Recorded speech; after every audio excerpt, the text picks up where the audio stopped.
be better for task 2 on unit 3. So why did you choose the selected activities and equipment for your session, Mal? As it's something I want to coach like in the future, it's would be better to do it now and have like a little small introduction for the boys at FSC. And by keeping the activities interesting, it makes the participants want to do it again. So it was a gym session, was it? Yeah. Awesome. Okay.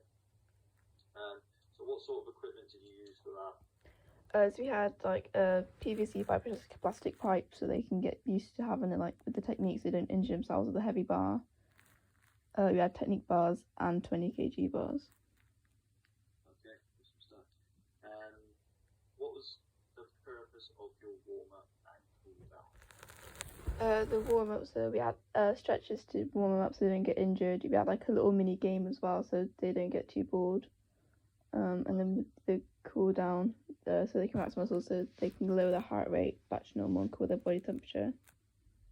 Okay, yeah, that's good. You kept it interesting with the game as well, so well done.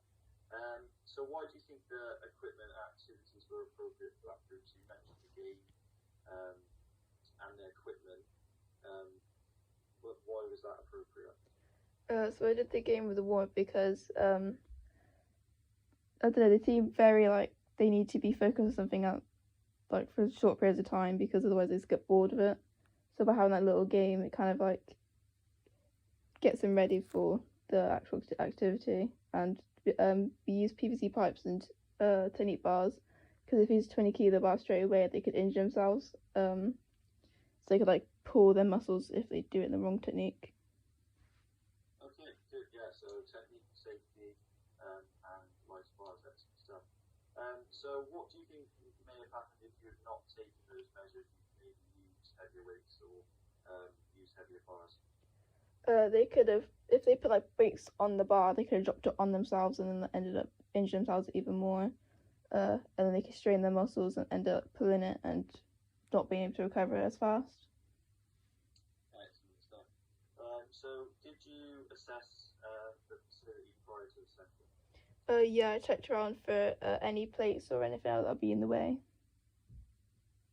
Okay, I'm guessing you cleared anything out, maybe give a visual over and maybe done some sort of checklist?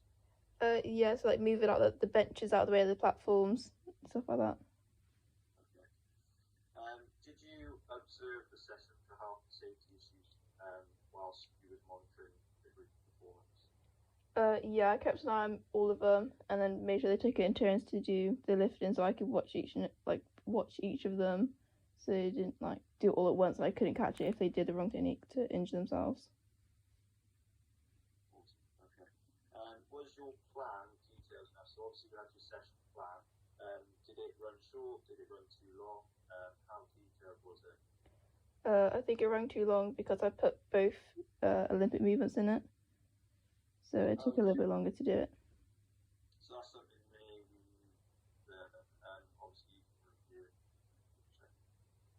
Did you brief your participants at the start on some health and safety arrangements? So you said about obviously your group not going at the same time. Yeah, I said to them like about who would go where so they didn't get too close with the platforms, and to make sure they have the bars on the right way so they didn't crash into each other, and to walk around them rather than right in front of them. Okay. Was all the equipment appropriate for the session? Was it safe? So obviously during the session, was there anything you noticed that was safe, wasn't, or was safe about the equipment you used? I think they all behaved really well around it. They didn't get like too excited over it, so they didn't go straight to the 20 kilo bar or anything. Okay, that's good. So what you put in place there, maybe going through the motions and progressing up to that stage would have been good. And the equipment that you used up to that was safe. So just remind me again, you said you used different bars? Yeah, so we had like the plastic PVC bars, which is like the lightest bar we have, and then the technique bar, and then it goes to the 20 kilo bar. Okay, excellent. Well, I'm assuming it would be, but obviously you used the gym. Was that facility appropriate for the session?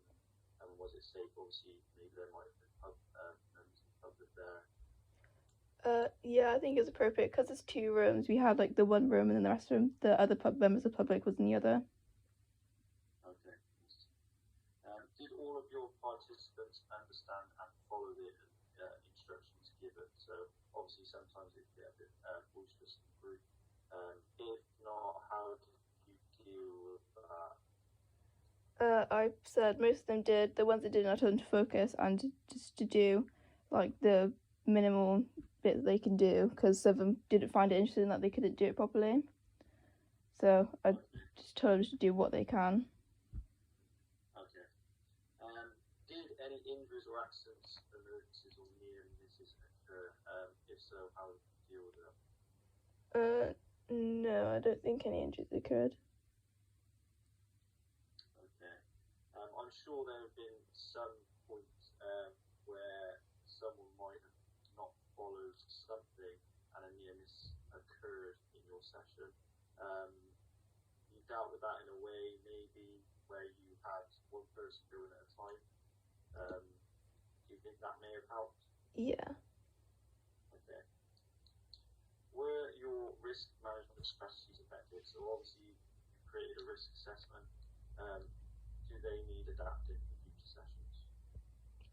If like the age group changes, I think you need adapting for that as well. So if there was an age group, obviously it might need adapting. Yeah, that's good thinking actually. I hadn't thought of that. Say we had the same group again, do you think that those risk assessments would need changing? No. Okay. Okay, now you can stop recording now.